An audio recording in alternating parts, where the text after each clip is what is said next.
कैसे हटा दिया जाए उसके लिए साजिश रची जाती है। रैली को फ्लॉप करने की पूरी तैयारी थी और चिराग ने ये क्यों कहा कि मुझे रोकने की कोशिश हो रही है, जिसकी चर्चा न सिर्फ बिहार में बल्कि पूरे इंडियन पॉलिटिक्स में हो रही है, क्योंकि चिराग ऐसा ही कुछ एक्सपेरिमेंट कर रहे हैं और ये एक्सपेरिमेंट सबको चौंका रहा है कि सीना चौड़ा करके खड़ा हूं, हिम्मत है तो टकरा लो। किसको कहा चिराग ने ऐसे? चिराग पासवान को कोई रोक पाया है क्या? ना पहले कोई रोक पाया, ना आगे कोई रोक पाएगा। जिसके साथ बिहार के लोग हैं उनको कोई रोक। यहाँ पे सत्ता पक्ष के लोग खड़े हैं, चिराग मतलब विपक्ष ना हो करके उन्हीं के गठबंधन धर्म में से ही कोई एक है। 7 लाख रुपए में देकर बुक करवाया गया है, तो ये राशि सिर्फ एलजेपीआर के लिए क्यों भरी? कौन चाहता था कि वो मैदान एलजेपीआर छोड़ दे? चिराग पासवान को समाप्त करना चाहते हैं वो लोग भूल जाते हैं कि चिराग पासवान शेर का बेटा है, रामविलास पासवान का बेटा है। 7 लाख से ऊपर जो है राशि दे करके 7 लाख से ऊपर। मुंगेर की रैली में सर्किट हाउस में मात्र एक कमरा दिया गया था अरुण भारती को। ये तो चौंका देने वाली बात मात्र एक कमरा। शूरवीर और साहसी का काम है कि उन बाधाओं पर पार करते हुए अपने लक्ष्य की तरफ अग्रसर रहे। राजू तिवारी तक को सर्किट हाउस में कमरा नहीं दिया गया है, तो ये किसके इशारे पे? कि लोगों को लग रहा है कि चिराग पासवान कुछ बड़ा खेल ना कर दे। जिस हिसाब से जनाधार बढ़ रहा है, जिस तरह से बैक टू बैक रैलियां सफल हो रही हैं, तो हम एनडीए गठबंधन में हैं, पर बिहार सरकार के हिस्सा में हम। ऊपर आसमान नीचे पासवान, ये बातें इसलिए भी कही जा रही है क्योंकि चिराग पासवान एक के बाद एक बड़ी बड़ी सभा को संबोधित कर रहे हैं। चिराग पासवान ने शुरुआत की थी आरा के रमना मैदान से, फिर उसके बाद राजगीर में और फिर बीते दिन मुंगेर में एक बड़ी सभा को संबोधित किया था। और इन सभी सभाओं में एक चीज काफी कॉमन थी कि हर बार भीड़ जो है वो इकट्ठा होती है। चिराग पासवान को सुनने के लिए, देखने के लिए, उनको मानने के लिए बड़ी संख्या में जो लोग हैं, युवा हैं, वो वहां पर पहुंचते हैं। और ये कहीं ना कहीं एनडीए की टेंशन बढ़ाने के लिए काफी है। सब कुछ ठीक चल रहा था, लेकिन अचानक से बीते दिन मुंगेर से चिराग पासवान ने एक बड़ा बयान दे दिया। चिराग ने साफ साफ शब्दों में यह कह दिया कि कोई मुझे रोकने की कोशिश कर रहा था। आखिर कौन है वो जो कि चिराग को रोकने की कोशिश कर रहा है? कौन है वो जिससे चिराग के ये सफलता जो है वो देखी नहीं जा रही है? आखिर क्यों चिराग पासवान को कोई रोकना चाह रहा है? क्या वो विपक्षी दल से है या फिर एनडीए अलायंस से है? ये बड़ा सवाल है। चिराग पासवान ने जब आरा के रमना मैदान में कार्यक्रम किया था, तब ये कहीं ना कहीं जीतन राम मांझी को नहीं पचा था। जीतन राम मांझी ने यह कह दिया था गुस्से में आकर के कि पैसे से भी भीड़ जो है वो बुलाई जा सकती है। लेकिन अब मुंगेर वाले कार्यक्रम को लेकर के एक बार फिर से जो विवाद है वो छिड़ गया और यहाँ पर एक बार फिर से चिराग पासवान ने यह कह दिया कि मुझे रोकने की कोशिश की जा रही है। तो आज हम इसी मुद्दे पर बातचीत करेंगे और जानेंगे कि कौन है वो जिसने चिराग को रोकने की कोशिश की। और इसी मुद्दे पर बातचीत करने के लिए हमारे साथ देशवाद न्यूज के चीफ एडिटर अमित सर हैं। सर से जानेंगे कि चिराग तो चमक रहे हैं, सूरज की तरह चमक रहे हैं, जल भी रहे सूरज की तरह। कहा जाता है ना कि चमकना है तो जलना भी पड़ेगा। चिराग का ये रूप क्या है?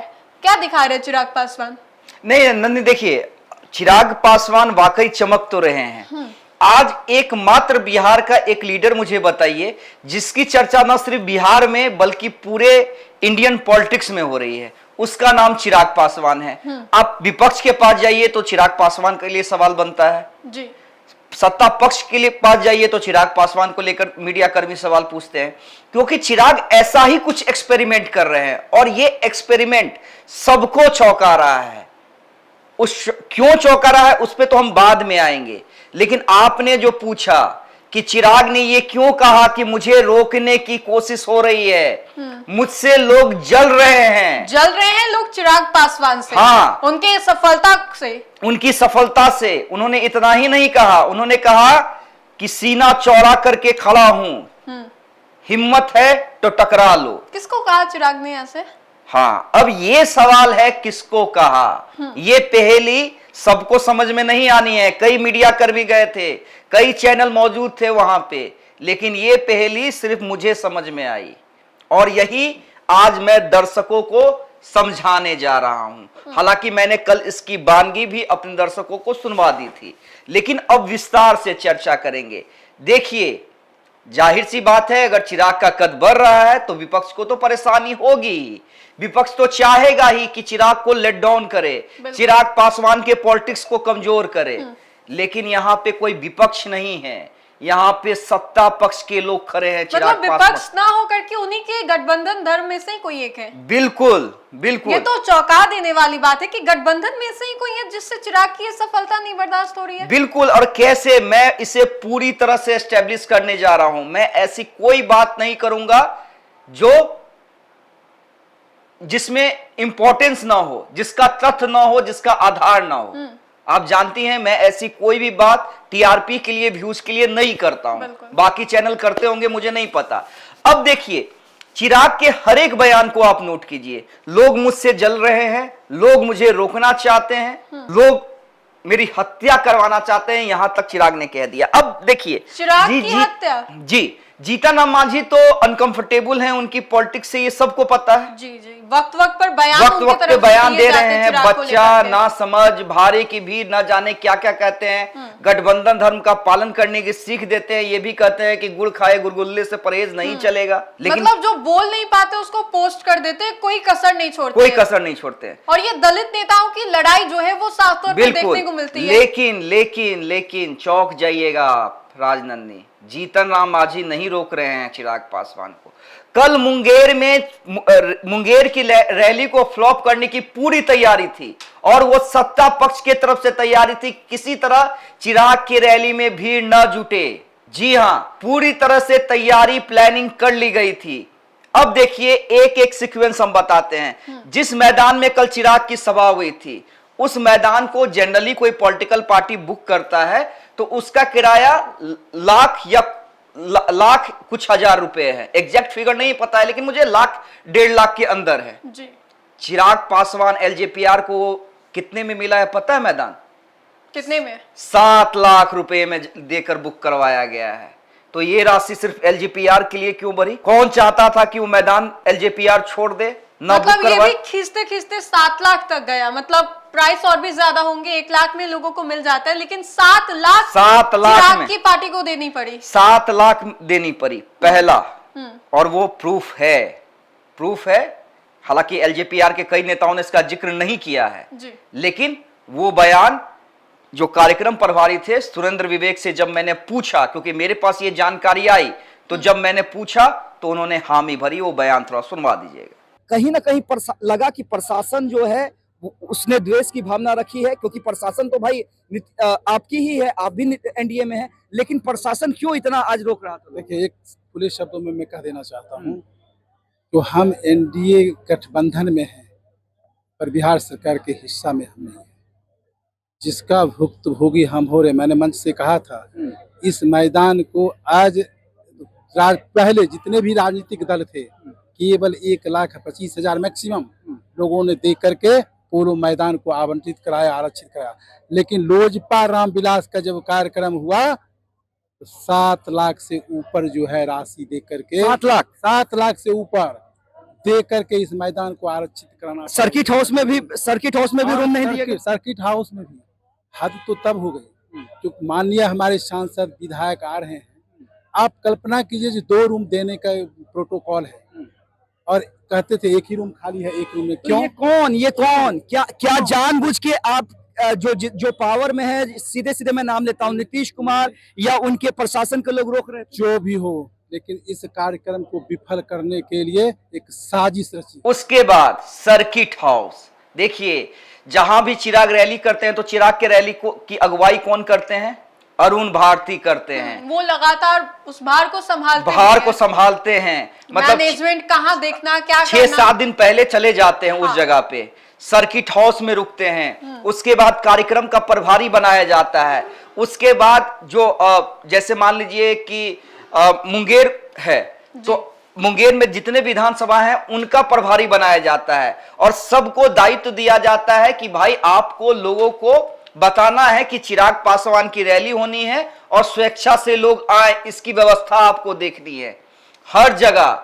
अब जाहिर सी बात है भाई, पॉलिटिकल पार्टी है, सत्ता में है, पूरा सर्किट हाउस बुक कर सकते हैं। अगर पूरा सर्किट हाउस भी नहीं तो नियम के तहत जो प्रोटोकॉल होता है, कि सांसद को अगर सर्किट हाउस का कमरा बुक करवाना चाहे सांसद, तो उसके साथ उसे एक और कमरा मिलेगा, एक सांसद के लिए और दूसरा उनके साथ जो उनके सहकर्मी और सुरक्षा कर्मी हैं उनके लिए। उसके बाद अगर कोई उनकी पार्टी का विधायक है तो उसे भी कमरा अलॉट होगा।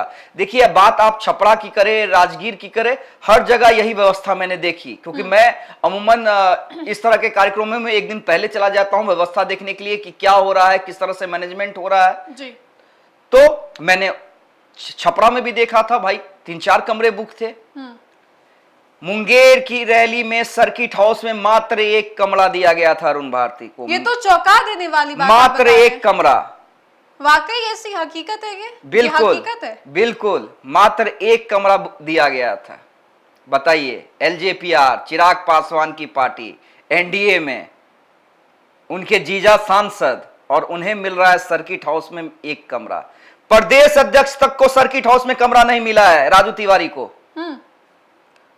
राजू तिवारी तक को सर्किट हाउस में कमरा नहीं दिया गया है। तो ये किसके इशारे पे, किसके इशारे पे ये हो रहा था? कौन है जो चिराग पासवान को इस तरह से रोक सकता है? किसकी बात प्रशासन 1 मिनट में मानेगी कि चिराग की रैली को फ्लॉप करो? क्या आप नाम बता सकते कौन है वो? देखिए, चर्चाएं हैं कि सरकार का वो आदमी है, सरकार जिसकी सत्ता है उस दल में नंबर 2 का नेता है, केंद्रीय मंत्री है और उस क्षेत्र का सबसे बड़ा नेता है। मुंगेर क्षेत्र का सबसे बड़ा नेता और सरकार में 2 नंबर के ही आदमी है, दूसरे स्थान पे। जिस सरकार में जो सबसे बड़ी पार्टी है उसमें नंबर 2 का आदमी है, केंद्र में मंत्री। समझने वाले तो लगभग समझ गए बिल्कुल होंगे। बिल्कुल बिल्कुल। और उस क्षेत्र में उनकी तूती बोलती है, गढ़ का माना जाता है। अब भी नाम लेने की जरूरत है क्या? नहीं, बहुत सारे लोग समझ गए, मुंगेर से आते हैं, तूती बोलती है, बिहार सरकार में गढ़ कहा जाता है, केंद्रीय मंत्री भी है। तो चर्चाएं हैं, तो उन्होंने ये सारा कुछ करवाया, ऐसी चर्चाएं हैं। नहीं तो आप बताइए ना भाई, कौन, किसकी हिम्मत है? डीएम और एसपी क्यों ऐसा करेंगे? मुझे ये बताइए ना। बिना किसी के परमिशन के ऐसा किया भी नहीं जा सकता है। हाँ, केंद्रीय मंत्री के कार्यक्रम में जब तक ऊपर से आदेश ना हो कि भाई इस तरह से परेशानी क्रिएट करो। अब बताइए, सुरक्षा के नाम पे पुलिस वाले जो है बस को 2 किलोमीटर पहले रोक रहे हैं जो बसें आ रही हैं। लेकिन ऐसा किया क्यों जा रहा है? क्या वाकई चिराग से असहजता हो रही है एनडीए को ही, विपक्ष के बजाय एनडीए को ही चिराग से दिक्कत? एक चीज बताइए, असहजता नहीं होती तो चिराग को छोड़ के कल जितनी मन से खुला ऐलान कर दिया ना सबने। अरुण भारती ने क्या कहा कि शाहाबाद की जो शुरुआत है सीएम हाउस इसका अंत होगा। जी, चिराग को पार्टी को लेकर के अरुण भारती ने ये बड़ा बयान दिया है। राजेश वर्मा ने क्या कहा कि मैं चिराग पासवान ईश्वर की शपथ लेता हूं, जब तक सीएम हाउस पहुंचा नहीं देंगे अपने नेता को दम नहीं लेंगे। और चिराग के सामने मंच पे ऐलान किया। तो क्यों इतना बड़ा ऐलान चिराग के सामने पहले कभी नहीं करते थे? और back to back law and order को लेकर के सवाल भी खड़े कर रहे हैं। बिल्कुल खड़े कर रहे हैं। पे सीधा हमला। अरे राजेश वर्मा ने तो मेरे इंटरव्यू में कह दिया ना कि अगर नहीं संभल रहा है तो 1 महीना के लिए मेरे नेता को बना दो ना, उन्हीं की भाषा में जवाब देंगे, और अपराध मुक्त करवा देंगे बिहार को। मतलब हम लोग ये समझे कि चिराग के पास प्लान बी तैयार है और इसीलिए ये सबको जो है वो किया जा रहा है। देखिए, कहीं ना कहीं मतलब अनकंफर्टेबल क्यों है? चिराग या चिराग की पार्टी ये दिखलाने की कोशिश कर रही है कि भाई ठीक है, आपने बहुत विकास कर लिया जी, नीतीश कुमार ने बहुत विकास कर लिया, लेकिन इस एंटी इनकम्बेंसी को हम क्यों ढोए? जो एंटी इनकम्बेंसी है, जो नाराजगी है नीतीश कुमार के लिए, उसका बैगेज हम क्यों ले अपने ऊपर जी? हमारे पास हमारा यंग लीडर है, हमारे पास हमारा युवा नेता है जिसपे अभी तक कोई दाग नहीं लगा है। लोकसभा में हमने 100% का स्ट्राइक रेट दिया। जब हमारी पार्टी और परिवार दोनों को तोड़ दिया तब भी हमने मेहनत करके अपनी पार्टी को खड़ा किया। तो ये जो 20 साल का एंटी इनकम्बेंसी, उसे हम क्यों अपने सर पे ढोए? इसलिए लॉ एंड ऑर्डर पर चिराग पासवान और उनकी पार्टी हमलावर है। और यही कारण है कि लोगों को लग रहा है कि चिराग पासवान कुछ बड़ा खेल ना कर दे। जिस हिसाब से जनाधार बढ़ रहा है, जिस तरह से बैक टू बैक रैलियां सफल हो रही हैं, और मुंगेर हम लोग तो बार बार चला रहे थे कि भाई सूरजभान सिंह का घर, ललन सिंह का घर, तो पता नहीं किसका घर। तो उस घर में भी अगर रैली सुपरहिट हो जाती, जो कि हो गई, इन तमाम बाधाओं के बाद भी हो गई, और नन्ही जिस हिसाब से सुरक्षा व्यवस्था थी, चिराग के आने के 1.5 घंटा पहले तक हमें भी लग रहा था कि कहीं ये रैली फ्लॉप ना हो जाए, क्योंकि हमने बाकी रैलियों को भी कवर किया है। 3 घंटे 4 घंटे पहले भीड़ लग जाती थी। इस बार पुलिस लोग रोक दे रही थी, कई गाड़ियां को रोक दिया गया, बसों को रोक दिया गया, और कई किलोमीटर की दूरी पे रोक दिया जा रहा था। वहां से पैदल आना, कई तरह बोले ना, मैनेजमेंट जो एलजेपीआर के मैनेजमेंट को पूरी तरह से ध्वस्त करने की प्लानिंग थी। हालांकि उसके बावजूद रैली सफल हुई, और चिराग का गुस्सा बिना नाम लिए हुए भड़का। बिना, उन्होंने नाम नहीं लिया है, जलने वाले जल रहे हैं, मुझे रोकने वाले रोक रहे हैं, तमाम बातें कही, नाम नहीं लिया। अरुण भारती से वो बयान भी सुना दीजिएगा, जब अरुण भारती और राजेश वर्मा से मैंने ये सवाल किया तो उन्होंने क्या कुछ कहा, ये भी सुना दीजिएगा। अब एक नई साजिश रची जा रही है कि चिराग पासवान को बम से उड़ा दो। ना चिराग पासवान रहेगा, ना ये बिहार फर्स्ट, बिहारी फर्स्ट की बात करेगा। सोचा जाता है कि अगर चिराग पासवान के परिवार को तोड़ दिया जाएगा तो चिराग पासवान टूट जाएगा। नहीं टूटा चिराग पासवान। फिर साजिश रची गई कि चिराग पासवान को उसके घर से निकालकर बाहर सड़क पर फेंक दो, टूट जाएगा चिराग पासवान। नहीं टूटा चिराग पासवान। चिराग पासवान शेर का बेटा है, रामविलास पासवान का बेटा है। भैया ना टूटने वाला हूं, ना झुकने वाला हूं, और डरता तो भैया मैं किसी से नहीं हूं। जितनी ताकत आजमानी है आजमा लो, सीना तान के खड़ा हूं सामने। और हर कदम पर इन लोगों ने प्रयास किया कि कैसे चिराग पासवान को समाप्त कर। एक आखिरी सवाल, चिराग पासवान को कौन रोक रहा है? चिराग पासवान को कोई रोक पाया है क्या? ना पहले कोई रोक पाया, ना आगे कोई रोक पाएगा। जिसके साथ बिहार के लोग हैं उनको कोई नहीं रोक। गठबंधन के अंदर भी चिराग पासवान को रोकने की साजिश चल रही है। देखिए, जब आप किसी लक्ष्य को लेकर के चलेंगे तो बाधाएं आएंगी। शूरवीर और साहसी का काम है कि उन बाधाओं पर पार करते हुए अपने लक्ष्य की तरफ अग्रसर रहे। हमारे लक्ष्य की अगली कड़ी गया जी की पावन। एक बात तो तय है कि बिहार की राजनीति में मजा आ रहा है। एक तरफ विपक्ष, एक तरफ सत्ता पक्ष की अंदरूनी लड़ाई। मजा आ रहा है इस इलेक्शन को कवर करने।